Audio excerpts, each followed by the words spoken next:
peace is so central to human existence.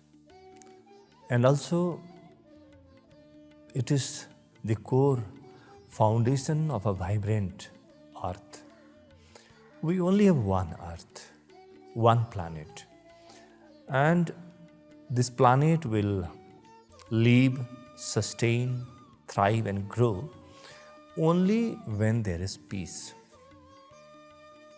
In fact, all human efforts are oriented towards peace. Why do you earn money? Why do you work hard?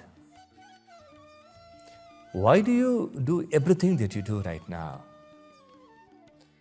If you look at your inner core, you'll find that you think you will become peaceful only when you have money. That's why you crave for money, you start working for money, and then you earn money. You think that you will be very peaceful, absolutely peaceful, only if you can accomplish what you really want to do. That's why you do what you have been doing now. You do what all you want to do. And the whole goal is peace, a very profound peace that you want to achieve. And this peace that you want to achieve can never come by prosperity, by political negotiations, by having a very good job, by having all the wonderful relations. These are compulsory, these are necessary, but they are by themselves not sufficient. Peace is something more important than prosperity. Peace is something more important than relationship, work, and everything that we have seen. Now, when I say peace, it includes two things. First, it is an experience where you think very, very strongly think that you don't need anything else. So when you think that everything has come to your life, then you attain to peace. So that is, peace is basically fulfillment. It is whole flowering of human existence. It's not only the question of living, it is the whole question of flowering and being what you always wanted to be. This is the first part of peace. The second part is, peace is also a dynamic process. It is not the peace of absence. It is not the peace that you experience when you go to a graveyard. There is no noise, there is no one to disturb you. There is peace, but the type of peace that human beings really look for is not the peace of the graveyard. It is a dynamic state of peace where peace is growing day after day. And that growth is dependent on so many things. First, peace is an internal state of mind. If you are prosperous, if you have everything that money can buy, do you think you will be peaceful? No. You have to attain to that inner peace of mind. Something keeps you restless. Even if you have everything that money can buy. I mean everything. So peace is an internal state. And since this is an internal state, we really need to know how to manage our mind, heart and soul. Every human being has to learn this. No prosperity, no economic freedom, no political progress, no political stability can bring that inner peace. that inner peace is so important that unless you feel peaceful from inside, whatever you do will not help maintain peace in this society and the world. Spiritual peace is primary, and then the peace that comes through prosperity, that comes through equity, that comes through justice, that comes through a very, very fair society, that comes through a very strong and terror-free society. We need all this. But internal peace is the first priority. Because if you are not peaceful, if you have money, what will you buy? Where will you spend your money? You will spend your money on goods, on materials that will add to your miseries. For example, if you are not peaceful, you may buy addictive drugs, or you may buy something that is violent to the society, that's against the society. So internal peace is number one, and then secondly, the social peace or the political peace. These are the two essential ingredients of peace that we are talking about. It is the duty of every country, every nation to maintain peace and order in this society. There's no doubt about it. And how will countries maintain peace and order after knowing that peace is an internal state and also a social environment? What should the countries do? Have there been sufficient efforts and progresses in this regard? No. The world and all nations of the world have worked only on the second foundation of peace. That's the external peace, that's the social peace, the political peace, peace that comes through prosperity. No one has started working on the first ingredient of peace.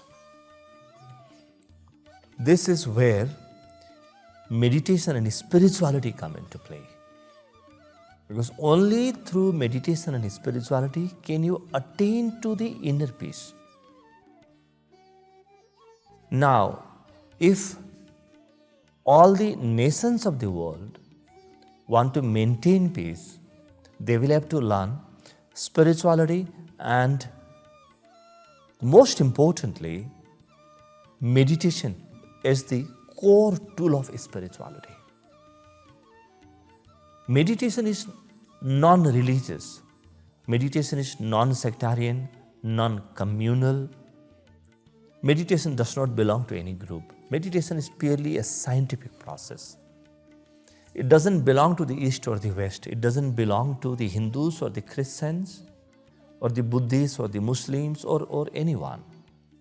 Meditation, just like electricity, just like air, just like water, just like food, is for everyone. Because human beings have a soul which can be contacted and activated only through meditation. Meditation is for everyone. Now, if we want a very peaceful world and a world in which there is complete order, management, prosperity, and if we want a world that is flourishing, that is thriving, that is growing, then we really need to work on inner peace, on spiritual peace. And that's where Jeevan Vigyan comes in. That's where spiritual organizations like us come in. Almost over 7 decades, the United Nations has been instrumental in the world. And United Nations has taken upon itself the responsibility of maintaining world peace. Appreciating whatever it has done till date, till now, acknowledging all the important progresses, including the progress in sustainable development goals. Now, we really need to think about how does United Nations help individual nations work on internal peace of human beings, because we want every human being to be peaceful.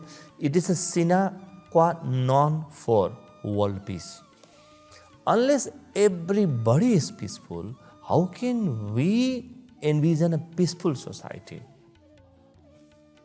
Yes, now it's time for the intellectuals of the world, the creative people, thinkers, politicians, poets, writers, scientists, social activists to think about these two elements of peace and then start working towards internal peace. The corporate world has done a very good job on this. If we do a research on the Forbes 500 companies, we will see that almost all of them have tried to create a spiritual organization that's basically a spiritual workplace. The corporates have learned this. And there have been quite a number of reports on how these corporates have made progresses after they introduced spirituality in the workplace.